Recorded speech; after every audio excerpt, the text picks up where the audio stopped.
What's up, World Renowned family? We are back here tonight in the backyard. I'm going to get some practice in because this weekend I will be playing in a tournament, in a member guest tournament at a prestigious club. We won't say which club, of course, it is, but I get to play there. And so I don't want to practice tonight. But unfortunately, and here's why I don't want to practice. I don't want to practice my golf tonight because I would much rather be working on my presentation skills. I would much rather be going through and tightening up and shoring up some other courses, some things that I'm working on to finish out the year. But I have to practice hitting this little ball for the simple fact that people, that business owners, influential business owners, are more interested or more in awe of me being able to hit a ball 6 or 7 times in a 4-hour time frame impressively than helping them initially being able to double, triple, or quadruple their revenue. Now, this is initially, right? Because I've learned that until we are able to give people what they want, then we can't help and we can't give them what they need. And so I started playing this game of golf simply because I wanted the opportunity to get in front of the people that could potentially change my life, but then also whose lives I could impact, and those who understood the value that I bring to the business world. So the plan was never to get good or great at golf. The plan was just to be in the environment. And what I found rather quickly is that if I could get good at swinging this thing right here, and by the way, this is my 56. If I can get good at swinging a club, get good at hitting a ball, and I play the tailor-made distance, just in case you're curious, if you want to get me some tailor-made distance. I prefer the high-vis yellow, just saying. If I can do that well, oftentimes that would equate to me having more opportunities to do business or to give keynotes, and that's the thing that I love. And now, I'm not saying that it's right or wrong. I'm just saying that I understand what the reality is, and so I have had to commit to getting better here, because if I can drive a ball 250 or 260 yards, if I can consistently get onto the green from 150 to 160 yards out, if we hit some really good chip shots from only 14 or 15 yards off of the green, all of a sudden, industry moguls, titans of their prospective niches would say, Neil, we're interested in hearing more about what you have to say. Now, I don't particularly like that. I believe that, my reputation, the results that I have produced should speak for themselves. But we're not here talking about shouldas, wouldas, and couldas. We're talking about the reality. And so many times when I'm coaching my clients, I will ask them the question that I've had to ask myself. What realities do you need to face that you don't want to confront? What is something that's staring you in your face? It's obvious. You don't like it, but you must be aware of it. And here's one reality. One reality for me is that for me to get in rooms, I've got to find an unconventional, untraditional way to get in. But once I'm in, yes, I do master the room. And that's not an arrogance thing. That's not a cockiness thing. It's just like I mentioned earlier. What is one truth? What is one fact? What's a reality that you have to come to terms with? Here's another reality, since you asked, of course. Some of you are going to watch this video, and you're watching this video to critique my golf swing. I don't need you for that. I have my golf instructor, and I will send him this video and say, what do I need to work on? Yes, I know that my stance isn't perfect. Yes, I know that I might be opening up or having a weak left hand. I know that my grip might be a little too strong or too weak. I know all of that, but here's what I also know.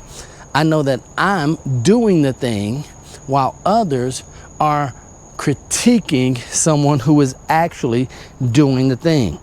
And the reality is, I'm okay with that because come Saturday, I'm going to be in an environment that for many years I've dreamed of being in, and I thought that I was going to have to buy. If a man is skilled at his craft, he will stand before great men. And so I'm excited about that. But now I've got to swing just a little bit, so I'm going to be quiet.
And the craziest thing is I don't even want to be good at golf. I just want an opportunity to be great at what I'm great at.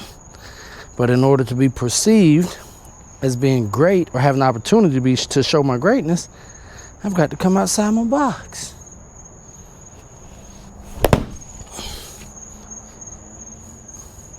Wish that wasn't the case, but sometimes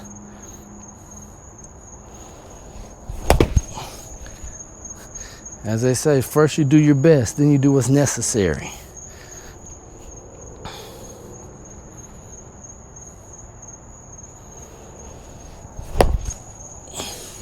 And that is neither the best nor necessary.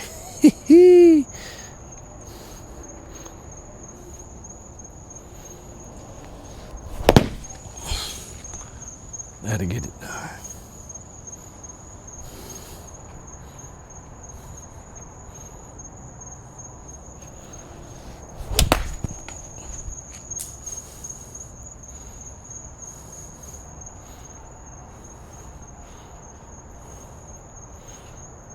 I forgot to put the cord on, boo. Oh, you knew it? Oh, I didn't even think about it.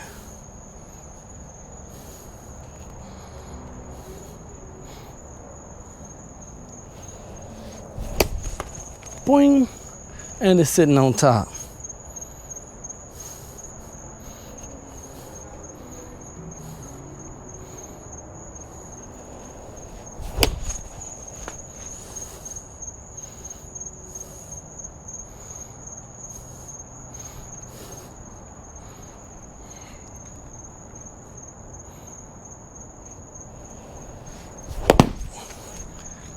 That feels weird.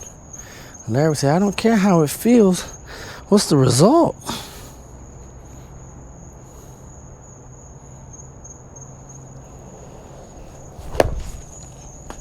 That ain't it. It feels weird.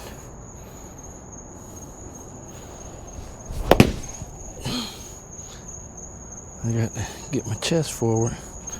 Put down myself in a funky, weird place as we get ready to close the year. Maybe you can identify just a bit where I'm going back and reflecting on my year, and I'm having to ask myself, did I do the right things and did I get the right results? And the answer has been yes. I've done the right things, but I have not gotten the results that I hoped for or planned for. And so then, of course, I have to ask the question, does that mean that I didn't get the right results, or that it's just not my timing? So maybe you find yourself there. And so I'm finding that I'm there much more frequently than I would like to be. I would like to say, man, I've done this right thing, this good thing. I've been solid, consistent for 2 decades. So of course, everything worked out. And that is not my reality, nor the reality of many people that I'm having conversations with on a daily basis. And so the reason I mention this, because maybe you find yourself in that same place where you're like, Neil, I'm doing the right thing. I know it is, but I'm not getting those results that I believe I'm capable of, or I'm not getting the results that someone who is less talented, less skilled, that they're getting. And so we don't want to get stuck in the place of comparison, because we know that is a thief of joy. For instance, I'm looking at things that I've done for 15 of my 20 years in the industry, and they just don't seem to work. And these are the tried, trusted, tested, known things to work, and they just seem not to be working here lately. And if I'm not cautious, careful, if I don't have the right people in my environment, I can start asking, not is the system broken, not is the process, not if the timing is off. I can start saying, what's wrong with me? And that has been one of my challenges. Maybe you're a business owner, entrepreneur, you find yourself in the same space where you're back and forth between, is it me or is it it? Is it them? Is it something external, or is it internal? Maybe it's both. Maybe it's neither. Maybe it's just the timing. Maybe you're not in your quote unquote season. Maybe your due season hasn't come around yet. There might be a lesson that we, myself included, have to learn. And that's never the fun part of this. It's not the fun part of golf, learning lessons. It's not the fun part of business, of marriage and relationships, parenting. No one likes to learn lessons. We just want the payoff. I say we, I'm talking about me, myself, and I. I would never speak to you or about you or on your behalf.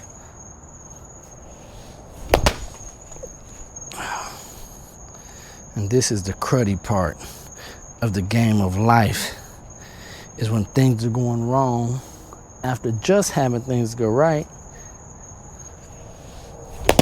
and you not be able to figure out why.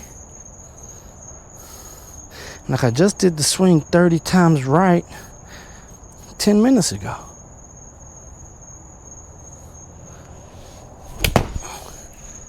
And now it's like I never picked up a club a day in my life.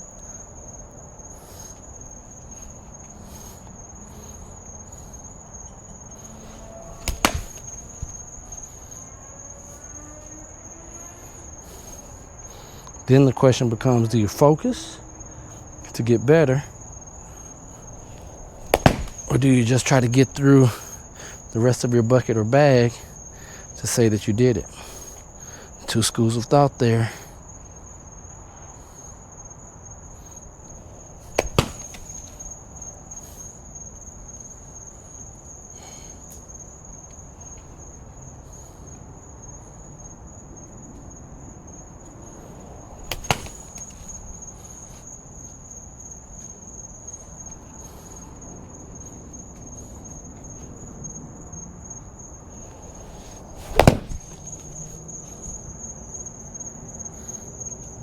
Still leaning too far back. Not enough weight transfer.